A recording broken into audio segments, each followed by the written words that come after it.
Inventory management system में मैं आप सबको खुशामदीद कहता हूं। और अगर हम पीछे वाली क्लास की बात करें तो पिछली क्लास के अंदर हमने यानी कि क्या किया था, हमने किया था कि भाई प्रोडक्ट को कॉल करवाएं और प्रोडक्ट को कॉल करने के बाद हम उसकी सेल प्राइस और परचेज़ प्राइस देखें।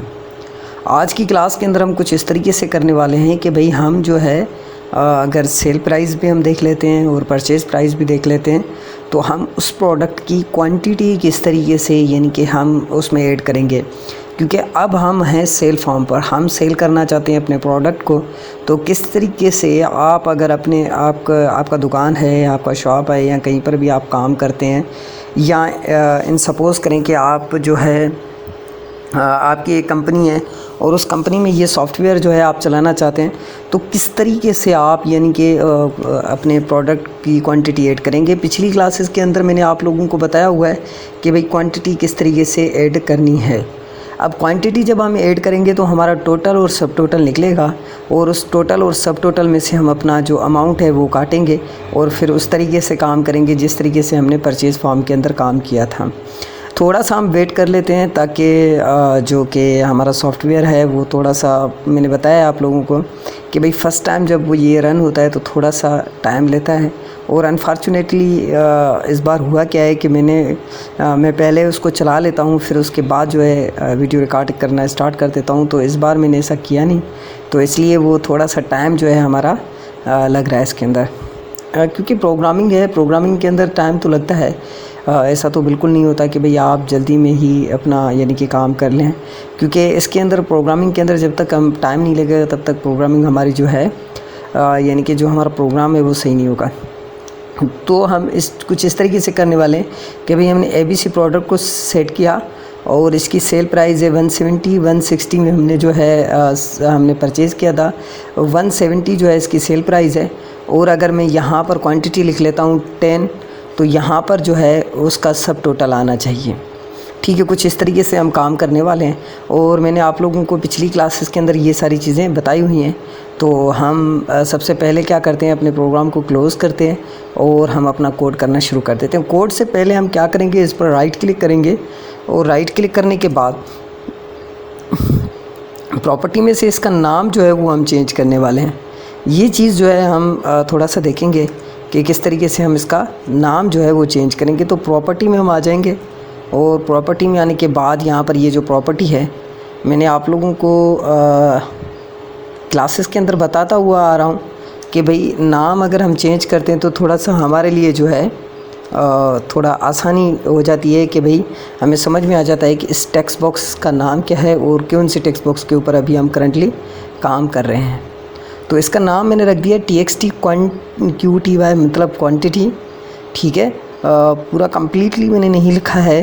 आप लोगों को ये मैं कोड तो वैसे भी शेयर करने वाला हूँ, तो जिसको भी कोड चाहिए वो कमेंट बॉक्स में मुझे कमेंट करे तो मैं कोड आप लोगों के साथ शेयर कर दूँगा। ठीक है, सो मैं इस पर क्लिक करूँगा। अब क्लिक करने के बाद हम यहाँ पर इसके कोड फॉर्म में आ जाएंगे और यहाँ पर आकर हम अपनी बेसिकली जो कोड है वो करने वाले हैं। मैंने आप लोगों को बताया हुआ है कि भाई होता कुछ इस तरीके से है कि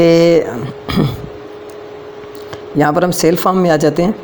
अब ये वाली क्वांटिटी और आपका जो सेल प्राइस है ये दोनों होंगे मल्टीप्लाई एक दूसरे के साथ और सब टोटल के अंदर आकर ये हो जाएंगे स्टोर। कुछ इस तरीके से हम काम करने वाले हैं। तो यहाँ पर जो है सेल प्राइस के टेक्स्ट बॉक्स पर मैं राइट क्लिक करता हूँ और इसकी भी प्रॉपर्टी में जाकर TXT सेल कर देता हूँ ताकि इनका भी जो नाम है वो ऑलरेडी TXT सेल है। सो ये बड़ी अच्छी बात है कि क्योंकि मैंने अच्छा काम किया था तो इसलिए ये ऑलरेडी TXT सेल है, तो ये काम हमारा थोड़ा आसान हो गया। अब यहाँ पर जो है कुछ इस तरीके से हम काम करते हैं। मैंने प्रीवियस क्लासेस के अंदर आप लोगों को बताया हुआ है कि भाई TXT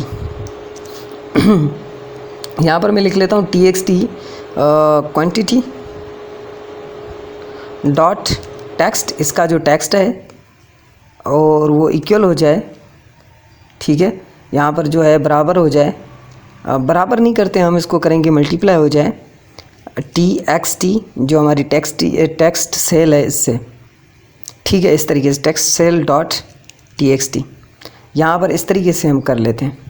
सॉरी टेक्स्ट, ये थोड़ा अच्छा यानी कि सॉरी यहाँ पर जो है मैं लिख लेता हूँ डॉट txt सेल डॉट। अच्छा यहाँ पर जो है क्योंकि ये यहाँ पर मुझे ऑटो इसलिए नहीं दे रहा क्योंकि यहाँ पर जो है मैंने दो काम किए हुए। एक तो ये है कि txt सेल डॉट मैं लिख लेता हूँ खुद ही टेक्स्ट।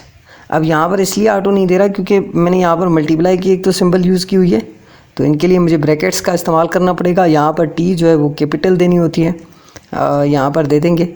और आप लोगों को पता है इसके बारे में, मैंने आप लोगों को हर क्लास के अंदर बताया हुआ है कि यहाँ पर आना है आपको एरर। अब उस एरर को किस तरीके से आप सॉल्व करेंगे, यहाँ पर आप लिख दें कि कन्वर्ट टू डबल में कर दें, क्योंकि मे भी हो सकता है कि सॉरी डेसिमल हो गया, डबल में कर दें क्योंकि मे भी हो सकता है कि इसके अंदर जो कुछ डी डबल, ठीक है, कन्वर्ट टू डबल, और इसको भी आप कन्वर्ट कर दें डबल के अंदर। मैंने आप लोगों को बताया था कुछ क्लासेस के अंदर भाई कन्वर्ट क्यों करना होता है। कन्वर्ट करना इसलिए होता है क्योंकि देखें अगर आप कन्वर्ट नहीं करते तो ये कहेगा भाई आपने क्या करना है, आपने टेक्स्ट को मल्टीप्लाई करना है क्या। तो टेक्स्ट हमेशा मल्टीप्लाई नहीं होता, मल्टीप्लाई जो होता है वो होता है आपका कोई ना कोई नंबर। तो इसलिए यहाँ पर आपसे पूछेगा। अच्छा यहाँ तक तो हमारा सही है, कोई एरर नहीं आएगा।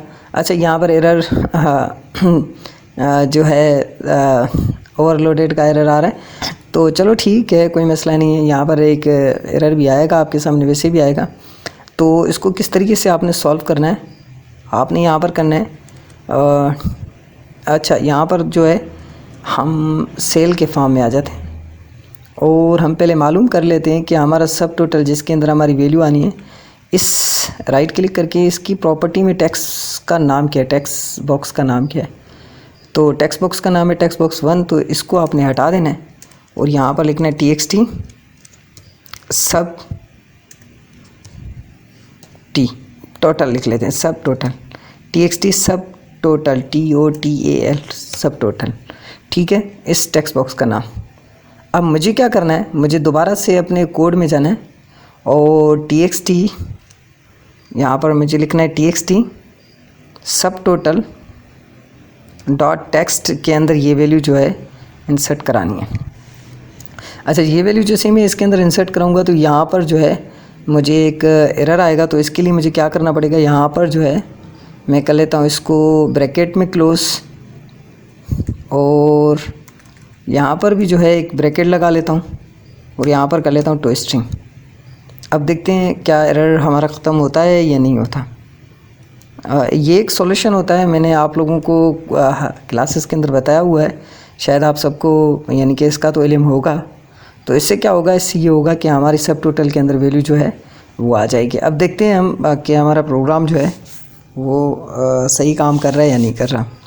तो थोड़ा सा वेट करेंगे और यहाँ पर जो है ABC दूंगा और जूम कर लेते हैं हम। यहाँ से मैंने ABC प्रोडक्ट को ऐड कर दिया, ठीक है, और यहाँ पर आकर मैं 10 जो है क्वांटिटी दे देता हूँ। तो 170 जो है वो आपका आंसर आ रहा है। और अगर मैं इसको रिमूव कर दूंगा तो एक एक्सेप्शन आ जाएगी, ये आप लोगों को पता है। इस एक्सेप्शन को और इस क्लास को जो है मज़ीद हम नेक्स्ट क्लास के अंदर देखने वाले हैं। आज के लिए इतना ही, नेक्स्ट क्लास में मिलते हैं, तब तक के लिए अपना ख्याल रखिएगा। अल्लाह हाफ़िज़।